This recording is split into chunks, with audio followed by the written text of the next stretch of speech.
pretty cool.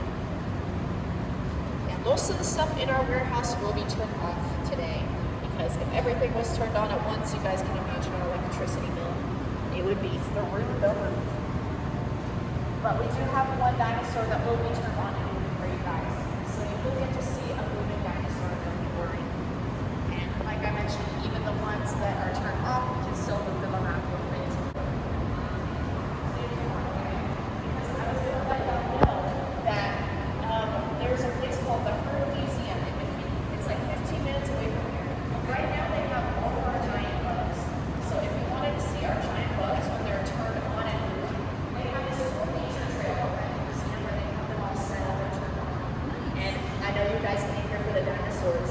So actually right now at the Dallas Zoo, they have all of our dinosaurs as well. And so they have our exhibit there where they're turned on and moving. So yeah, this is more a behind the scenes tour, but if you wanted to see them when they're turned on in all their glory, our museum for the bugs, Dallas Zoo for the dinosaurs. Okay. Now you guys are taking so many great pictures. If at any point you guys want to get your picture together, just let me know. I would be happy to take one. Because like I said, there's so many great photo opportunities here. But yeah, let's talk about this and we'll wait here. I'll let you take a picture first before I step up there. So do we know that? And it just so happened at that point in its cycle that it turned to the bigger. And she screamed. And I await the day that that will happen to me. But yeah, he's a good one. Check out these weird looking dudes over here. So these are our sea scorpions. So we can move their pictures a little bit. Yeah. So these guys are part of our Primal predators line, just like the Titanoboa, saber-toothed cat, dire wolf, which remember creatures that came before or after the dinosaurs. These guys came before the dinosaurs. They lived at the bottom of the ocean. That's why they got little fish in their pictures. And these guys, most people assume are super sized, like all of our bugs, but these are actually life size. Yeah. And they are extinct as far as we know, but then again, they did live at the bottom of the ocean. So who knows, maybe there's something that looks like them still swimming around down there. I hope we never have to find out. Yeah, most likely not, because they did disappear from the fossil record, but I always like to sprinkle that in, like, ooh, you never know. Because, I mean, with the coelacanth, right, like that one disappeared from the fossil record too, and then they found a living one. So, yeah, you never know. The ocean is big and unexplored. Yeah, check out this dude. So this is our terror bird. Yeah, a lot of people, they come up and say, wow, a dodo bird. And I'm like, oh, thank goodness those things were a lot smaller. Yeah, and a lot less terrifying than this guy. So yeah, this is actual size. He was a very large carnivorous bird. Came after the dinosaurs, lived in South America. And yeah, check out what he's standing on down there. You guys see that? And that is a little proto-horse. So that's one of the ancestors of our modern day horses. Don't worry, that is not a baby horse. We aren't that morbid. It's an adult proto-horse. And it is believed that the terror bird would hunt proto-horses. Yeah, because, I mean, obviously he can't fly, right? He's got dinky little chick wings. He's not getting to the ground. But he does have big, strong, muscular legs, so he could run really fast to chase after these proto-horses. And it's believed that he would use this giant beak like a sledgehammer. So, yeah, he lives up to his name. He was very terrifying. And thankfully extinct. Because the idea of it used to be the dying Triceratops, because we had like 3 big gashes down his belly, like he just got attacked by a T-Rex. But then some parents complained, they said it was a little too scary, and so we patched him up. And so now we can say, he's just taking a nap. He's just resting. He's not dying. It's okay. So, yeah. I mean, I think we did take inspiration from the Jurassic Park scene when they found the Triceratops living on the side. A slightly different model, but it's probably where we got the idea from. Over here, we got Ornithomimus, relative of Gallimimus, just a little smaller. So his name means bird mimic because he looks very bird-like. I think he kind of looks like a goose with that like long neck and the beak-like mouth. We do believe that this guy most likely would have been covered in feathers as well, but we do actually use real feathers on our animatronics. So all those feathers on the terror bird over there, those are real turkey feathers. And the real feathers are really expensive. And so we decided to leave the feathers off of this guy because it looks a lot like the Gallimimus in Jurassic Park, which does not have feathers, so people will see that and maybe recognize but we did give him bumpy skin, kind of like a plucked chicken, to make you give you the impression that, yeah, he probably would have had feathers, we just don't have them on there right now. And next to him, this is one of my favorites. This is Carnotaurus. Yeah, the meat-eating bull with the 2 horns. And the thing that I always like to point out about this guy, which I'm sure you guys are familiar with, are his teeny tiny little arms. So everyone always makes fun of how tiny T-Rex's arms are. This guy, he had it so much worse. It's like if you took your hands and you took your elbows to the side and moved your hands back and forth like this is what a T-Rex can do with its arms. It's like not great, but not terrible. The important thing is the palms face each other. A lot of people, when they do T-Rex arms, they do them like this, right? That's wrong. If their wrists were like this, their wrists would be broken. So Jurassic Park got that wrong. It's the palms facing each other like this. And so like I said, not great. I mean, it could clap, hooray for T-Rex.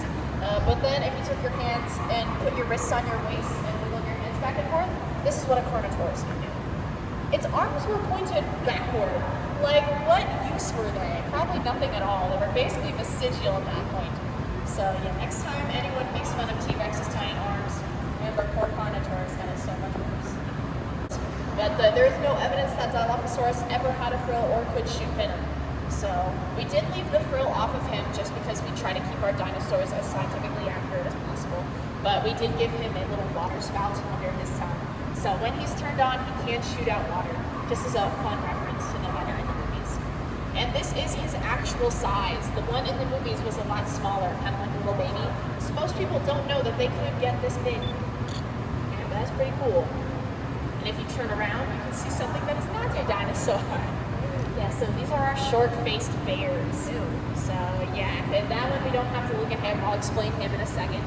But yeah, the only thing short about our short-faced bears were their faces, because you guys might notice that their legs are behind them. They're cut into 2 pieces.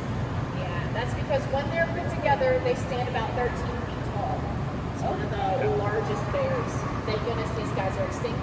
But we actually cut them in half. It has to do with how we ship them, because they're too tall to fit into our shipping containers when they're put together. So we cut them in half to store them like this, and then we just put them together once they get where they're going. Yeah, but everyone always asks about that one. So believe it or not, that's actually a customer request. They specifically wanted a zombie bear. I believe it was for a Halloween event. And if that's what the customer wants, that's what we're giving. There you go. So, yeah. Sometimes I wish they would like tuck him in the back, hide him away, because a couple weeks back we did have like a group of like 80 first graders coming through here for a field trip that walked right by him. And like, some of them understandably are like, ooh, scary, I don't want to look at him. And then others are like, wow, sick. And so it's like, you never know. But I would have liked to tuck him in the bag just to be safe, you know? And over here we got Styracosaurus. It's a cousin of Triceratops. They got 8 horns, actually no, 9 horns instead of just 3. 8 at the top of their frill and then 1 big horn on their nose. So yeah, you'd be surprised how many people see any kind of ceratopsian and say, wow, Triceratops. And the first thing I say is count the horns. They all have different numbers of horns. That's one of the easiest ways to tell. But yeah, I'm sure you guys have noticed this gal. So everyone, this is Cece. Say hi, Cece. Hi. She's a Coelophysis. She's kind of like our unofficial company mascot. You guys are welcome to go up and pet Cece. She's very friendly.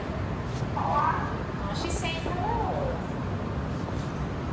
I'm sure you guys have noticed what she's holding, that big old lollipop in her hand. So we like to say that Cece is a very special Coelophysis. Most of her friends eat meat, but Cece only eats candy.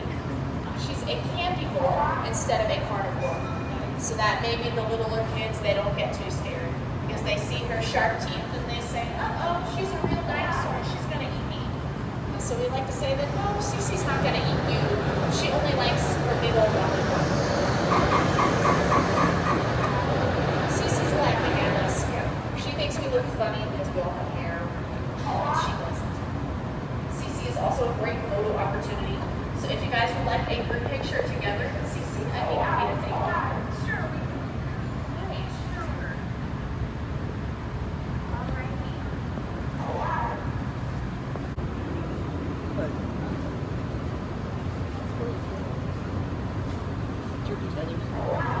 Questions about anything you guys see, feel free to ask.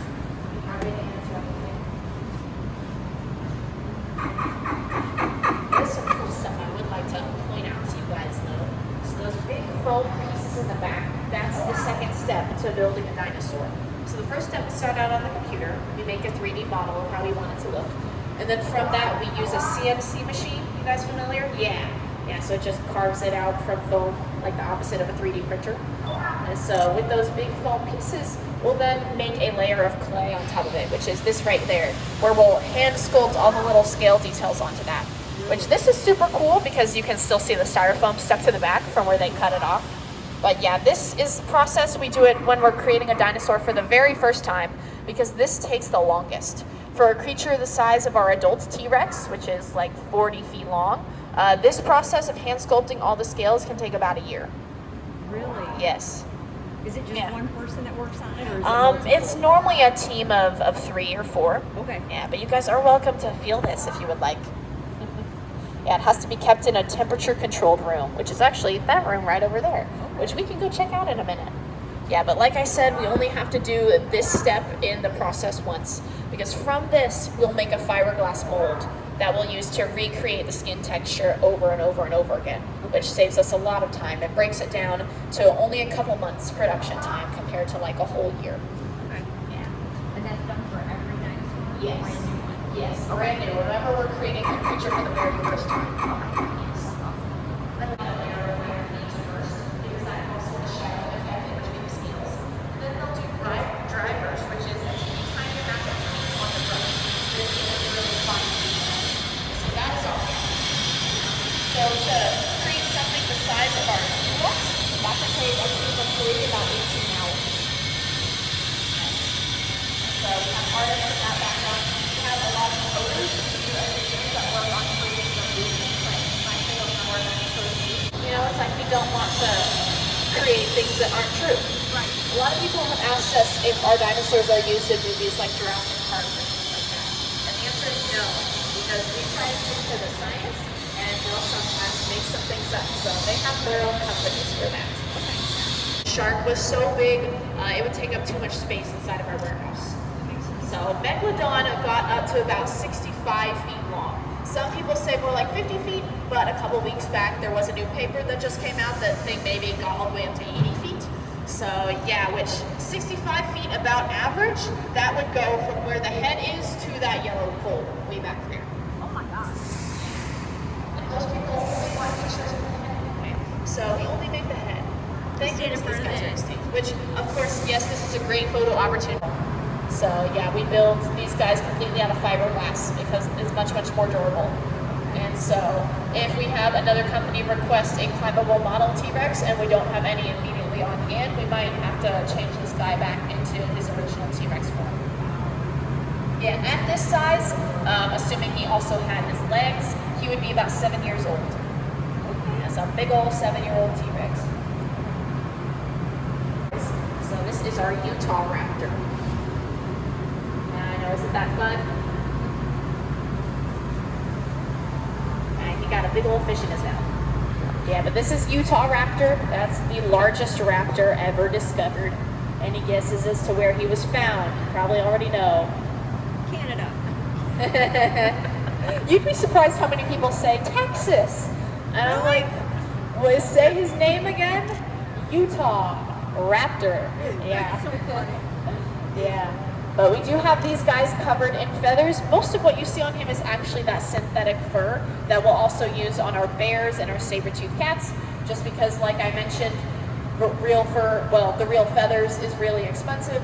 And so for a dinosaur this size, that would be a lot of feathers. And so the synthetic fur gives a very similar appearance. And so we don't have it on them completely. But yeah, right next to him over there, that's our Deinonychus. So that guy actually is covered in real feathers. Those are all chicken feathers. And it looks like some turkey feathers on his arms. But yeah, since he's much smaller, we can do that. Okay. But I'm sure you guys are familiar with Deinonychus. That's what we think of when we think of Velociraptor. Right, yeah. Because I always like to blow people's minds that the real life Velociraptor was this big, right? It was like the size of a turkey, and it got a really long tail. And they just decided to call the Deinonychus a Velociraptor in the movies because they thought the name sounded scarier. Right. That would be like if lions and tigers were extinct and someone made a lion and said, this is a tiger in a movie. And then everyone else, when they saw a lion, they were like, that's a tiger. No, it's not. That's a slightly different thing, but I digress. Yeah, but we actually don't make a true velociraptor here just because of that confusion. Because we would want to make it scientifically accurate, right? Right. And we think if people ordered a velociraptor from our catalog and then something like this big came in the mail, we think they'd be disappointed. Right. So yeah, that's why we make Utah Raptor and we make Deinonychus. We make Dinosaur for us. And that's one of the designs that won. His colors are kind of faded a little bit because that was a long time ago, but he was bright, like neon yellow, and he's got some stripes down his sides. So yeah, he looks super cool. Yeah, check this dude out. So this is Proto-Hadros. He's actually a native dinosaur. He was discovered in Flower Mound, which is only like 30 minutes away from here. Okay. So yeah, I know his fossils have also been pulled out of Lake Louisville. Okay. So yeah, he's a dinosaur that lived right in this area. And we actually worked with the paleontologist who first discovered him to make him as accurate as possible. The only thing inaccurate about him is actually his teeth. Do you guys see his teeth in his mouth right here? I believe these are actually Edmontosaurus teeth. But yeah, so one of his cousins, at least, a fellow hadrosaur. But yeah, we didn't give him correct teeth because his actual teeth are really difficult for us to recreate because of how many of them there were. Guess how many teeth this dinosaur had. You guys might not even need to guess. You might already know. Couple hundred? Yeah. He had, I believe, over like 860 teeth. I know. Isn't that wild? At one time? Yes. Yes, they were like really tiny and all the way in like the back of his jaw. They would kind of work together as four really big molars to grind up the really tough plants it would eat. Oh. Yeah. And I believe another thing that we didn't know at the time when we were making him, but we do believe that he had thumb spikes as well, because they recently found those. So we'll need to update his hands to give him some thumb spikes. But yeah, he's super cool. Is there anywhere around here that we can go and look for fossils? Not immediately close. These goofy dudes. So first I like to talk about the big gray one. That's Plateosaurus. So an early relative of the sauropod dinosaurs. And another early relative of the sauropod dinosaurs right next to him, these guys are Massospondylus. I think they look especially goofy. But yeah, the thing you probably noticed about these guys is they all walk on two legs. So the big long-necked sauropod dinosaurs, their ancestors started out walking on two legs. But eventually they got so big that they went down on all fours to support their weight. So yeah, these guys, I might be able to move their heads a little bit for you. These guys are fun. And this is a little baby Massospondylus, which this one peculiarly, he walks on all fours. So it's really, really interesting. They walked on four legs as a baby, and then as they grew, their legs grew with them, but their arms stayed relatively tiny. So it's like backwards, Right. which I'm not exactly sure we understand why, but interesting nonetheless. Do you know these ones? Yes. Yeah. Rugops. Yeah, okay, thank you. I wanted to double check. Yeah, this is Rugops. I'm not sure I've ever heard a kid say these ones before. But yeah, their name literally means wrinkled face because they got all these bumps on their face, which were found on the actual fossil skull. So yeah, we do know their face really did have this bumpy texture. Not exactly sure why. I normally like to say it was for some kind of display, because that's normally what all weird dinosaur structures are for, like some way of showing off to other members of their species, like, hey, look, we're the same thing, right? We both have this weird thing on our face or back or neck or something. So yeah. And right next to him, this is Allosaurus. We did recently update our Allosaurus, so this is actually an old model. We made their crests a lot more angular. So yeah, these ones have more rounded crests above their eyes. So these ones are a little outdated, but still pretty cool. We have a couple more back there. One of them actually has like leopard spots. I believe he went to a zoo and they specifically wanted animal print dinosaurs, and so we gave him some spots. You guys have any questions about stuff in the back? I'm just trying to figure out what this one is. Unfortunately, I'm so sad we don't have our adult T-Rex or Giganotosaurus here right now. I believe those guys just went out on display. But yeah, we have our juvenile T-Rex behind the Allosaurus, right next to the two Cryolophosaurus. Yeah, those guys were from Antarctica. And those guys most likely might have been covered in feathers as well. But I don't think we have any direct evidence of that just yet. So we've left them scaling. Yeah, check out this dude right in front of us. You know this one? Varanus priscus. This one's actually Megalania. That's the same thing. Oh, okay. I guess I'm more familiar with the colloquial term. Yep. Yeah, I'm admittedly not as great with species names. Yeah, it was changed to Varanus priscus. Was it? Yeah, I don't remember. I don't really know when, but I know it was changed because scientists figured out it was more closely related to modern monitor lizards. Yeah. So it's in the Varanus genus now. Gotcha. Well, now I learned something new. So we both learned something new today. Great. Yeah. Yeah, but this guy, a lot of people point at it and say, Komodo dragon. And I say, yeah, but this guy was just a lot bigger because that's their actual size. Okay. So, yeah. And we do believe they had all the same qualities. Like, we believe they had retractable teeth and a venomous bite. Okay. So, like Toothless from How to Train Your Dragon. Yeah. Yeah. Yeah, I love that. Yeah, but thank goodness these guys are extinct. I believe they're thought to have encountered some early humans in Australia. They existed at the same time before these guys went extinct. So, great-great-grandpa might have had to fight one of these things. And over here we got Acrocanthosaurus. This is actually another dinosaur native to Texas, although they're actually the state dinosaur of Oklahoma. Yeah. Did you guys know we have state dinosaurs? Really? Yeah, well, not all states have a state dinosaur, just the ones where dinosaur fossils are found in those states. So yeah, this one is the state dinosaur of Oklahoma, but we do know they lived in Texas as well, because their footprints can be found in Glen Rose, in Dinosaur Valley State Park, which that's about like an hour and a half away from here. Have you guys ever been there before? Oh, not yet. Yeah, it's a bunch of dinosaur footprints in a riverbed. Okay. So depending, well, it did just rain really heavy yesterday. They normally tell you to go when it hasn't rained in a while because then the water is clear. Yeah, and you can actually like see some of the footprints because most of them are underwater. But like once it's rained, it brings in a bunch of dirt and soil, sediments, and so the water gets really murky and it might be difficult to see. So they're made out of solid fiberglass because they're built to be climbed on. And I do know that both of these guys are dry, even though that one looks really shiny. So here, I'll test it out for you. Trust me, he's dry. And he's just got newer paint than this one. So if you guys would like, I would give you permission. You can cross the yellow line and go and climb on them and take a picture.